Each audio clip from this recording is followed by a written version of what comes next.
Congratulations on this. Of course, look, you've got a gabillion fans all over the world because of Arrow and everything that you've done.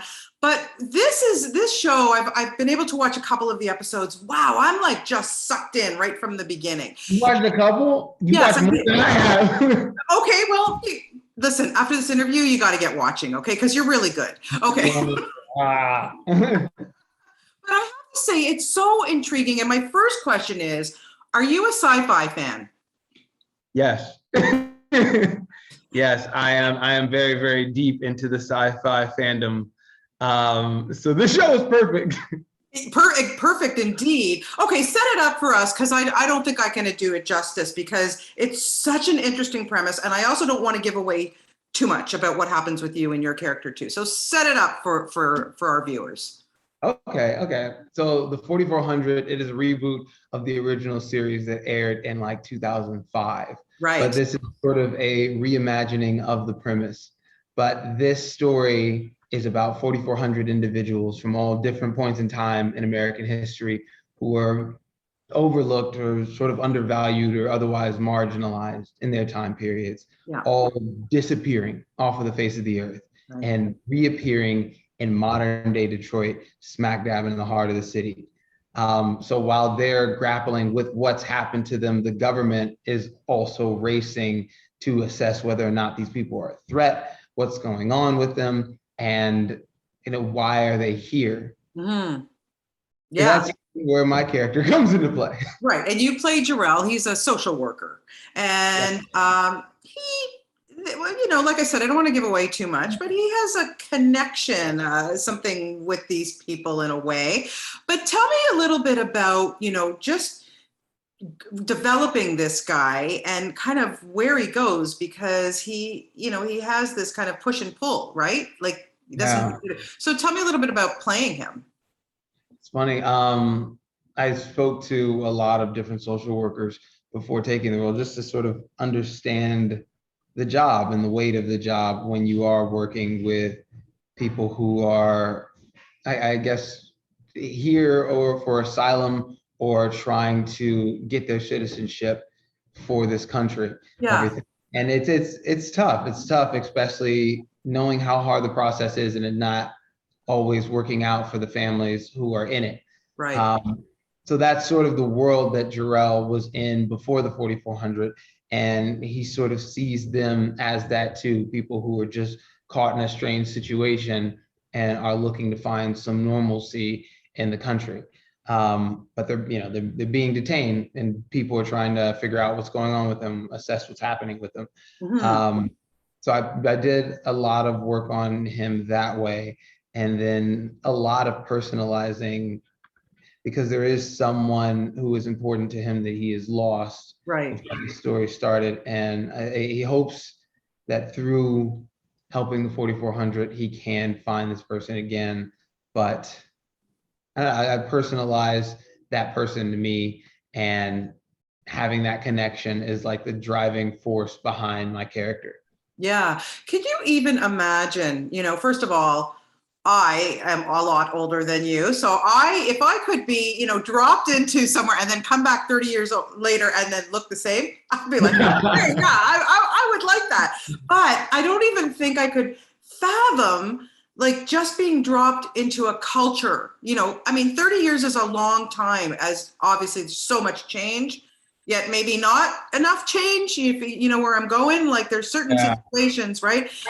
Could you even imagine, like maybe even if it was backwards, going back 30, 40 years and plopping yourself in that time frame? Could you even imagine that? I mean, it's crazy. And I'm so glad we have such talented actors who are able to like really, really embody the confusion, the fear, and the coming to terms with of that situation.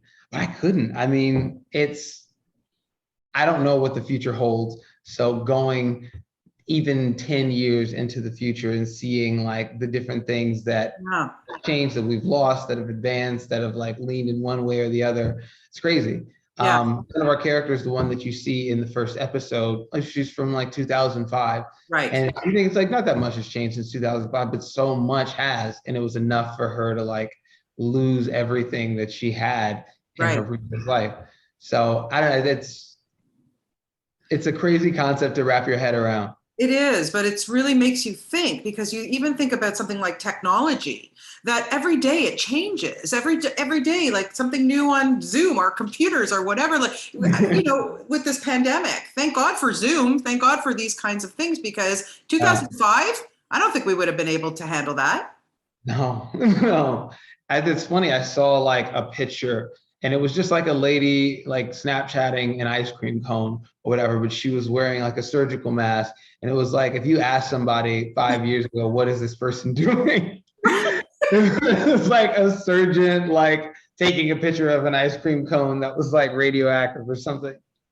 Yeah, it's crazy. It is so crazy. It's like I said earlier when we started. Well, first of all, you were on one of my all-time favorite series, Nashville. Okay, I love that show. Oh, I nice. was so upset when it was over. How did you enjoy? How did you enjoy working with that? What a great cast, like Charles Eston and Connie Britton. Oh my God, I'm jealous. Dude, Chuck is like the nicest person ever. Like I made me feel so welcome when I was on that show. Yeah, The whole cast and crew of that show was unbelievably nice. It's like, I don't know, that Southern hospitality that you get right. all on a TV show, Yeah, because I don't know, most shows are just Hollywood, yeah. whatever. So like, having a show where everyone does feel like a family and the music is great and they're always so inviting and welcoming. It was really, really great being on that show. Yeah. And it kind of set the tone for like how I wanted to be on set. So I feel like Charles Eston was like, he's it, man. He's the nicest person ever, and Yeah. like unbelievably giving as an actor. It's nice to be able to start your career on something like that and have such great role models. So yeah, because I was going to ask you, like, what do you take from working with people like that to working on a show like the 4400? It's funny because like I mean, going from that where I was just sort of a reoccurring on there, even Arrow when I was like a little bit lower down on the call sheet, to being now one of the leads of this show. And it's a very, very young cast. I mean, everyone's either like my age or younger Right. on this.